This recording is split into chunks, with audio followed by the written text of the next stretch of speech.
It never rains, it pours, literally and figuratively. Look at it out here. Dark sky, chucking it down with rain, and it is only 10 AM. The joys of being in business. I've just had a call from one of my drivers, and he is down at the auction centre picking a car up for a customer 10 miles down the road. The EML has come on. And it's one of the reasons why we have to pick up the cars for you, because we have to do an inspection, and if we're going to support you, should there be any claims, we can do so if we have picked it up and we have a report.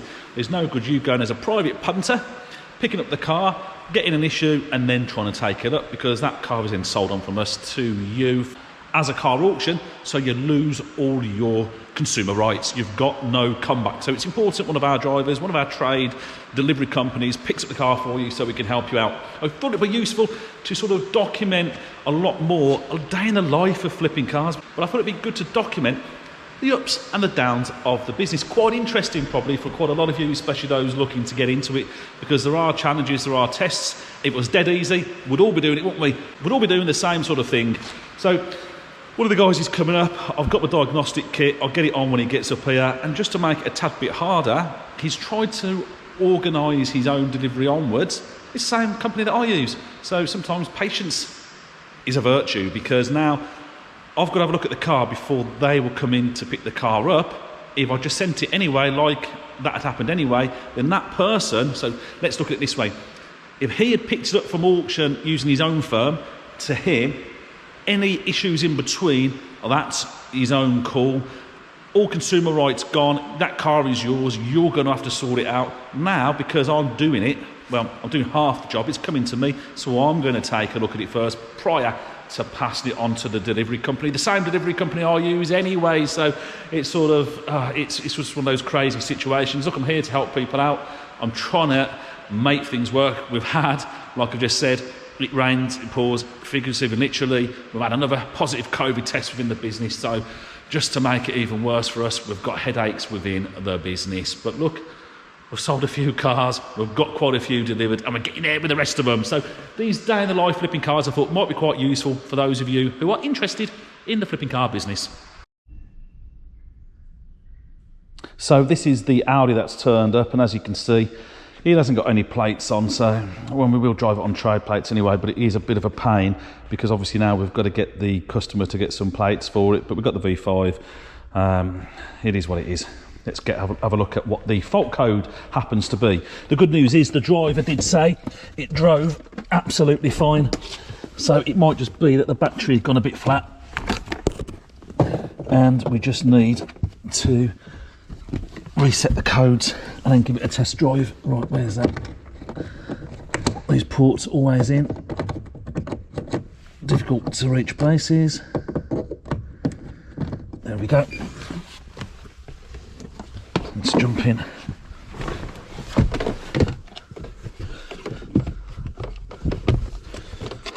Have a look at the issue.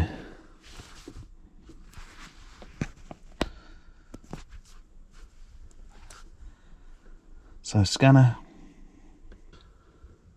So it is a 2011 because it is a 60 plate, but in January, loading database, ignition is on, automatic ID, come on, there we go. Current vehicle, yeah, that's the jobby. Audi A5 1.8 TFSI, okay.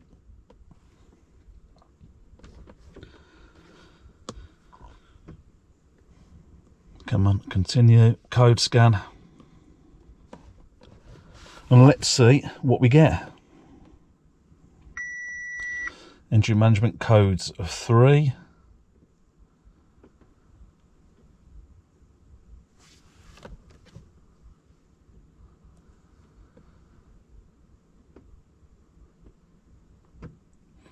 It's saying misfire detected.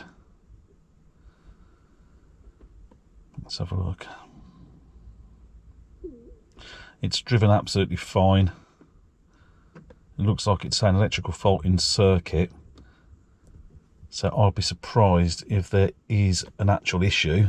So what we're going to do is we'll reset the codes and then we'll take it on the test drive because there's every chance the battery's had a discharge to some level, and they often throw fault codes up.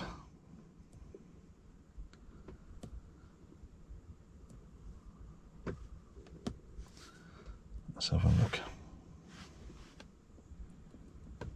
Right, back. Clear all vehicle codes. Yes. Yes. Codes have been cleared. Engine management. Let's have a look.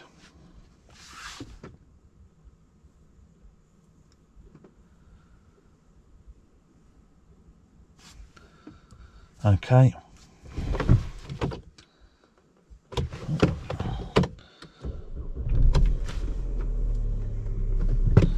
There we go. So it has gone out, fortunately, so the engine management light isn't on.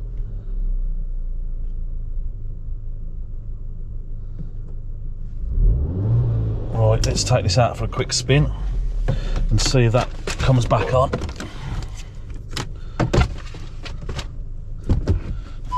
The driver who was in this was tool, and I'm not. There we go. Right, let's get it back outside. So I'm not always in front of a computer doing emails. I am actually trying to help get cars to customers. So if I am slow to reply at times, it could be that I'm doing something like this. Let's get that around there. Make sure that cause any damage to it. That we go. Alright.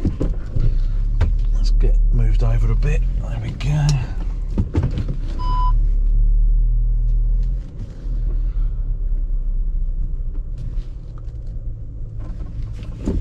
Parking brake.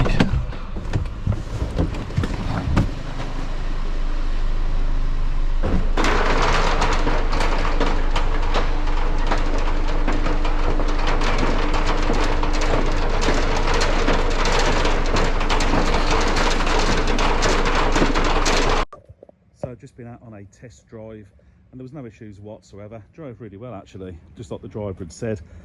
We're seeing it quite often with quite a few of these cars at the moment, where if there's a discharge in the battery, they'll throw out some fault codes. We had it with a Velar. He threw up a transmission fault code. Customer was obviously worried about, you know, best part of 40 grand into a new car, but it was just a discharge in the battery. We set the codes, took it out for a drive, no problems whatsoever. It went into a Land Rover dealership, and they said, yep, no issues whatsoever. So it literally, the fault code it thrown up on that Velar was, you know, a brand new gearbox, you know, £8,000 to £10,000, but there was absolutely nothing wrong with it. And the same here, so that's good news. I did try and film as I was driving, but unfortunately, my SD card on my GoPro was full. But nice enough car, need some plates for it. That's going to be a bit of a problem to get day before Christmas Eve. My guy normally does them. His machine's broken, it's gone back to the garage, so he's probably not going to get any plates, but at least we'll be able to get it up to where it's going, so up in Glasgow. But tidy car, drives well. We've got the fault code reset now. Shouldn't come back on, just needed a bit of a blast. The joys of motoring, eh? It is a 2010 car, so it's not the newest thing in the world, but I'll tell you what, for the money, that's a cracker. But it is always worthwhile letting us collect. In fact, you've got no choice, we have to collect. It's part and parcel of the auction terms and conditions, so we can make sure that the cars turn up with you, or turn up at your place in a decent condition, and with the ability for us to help you should there be an issue.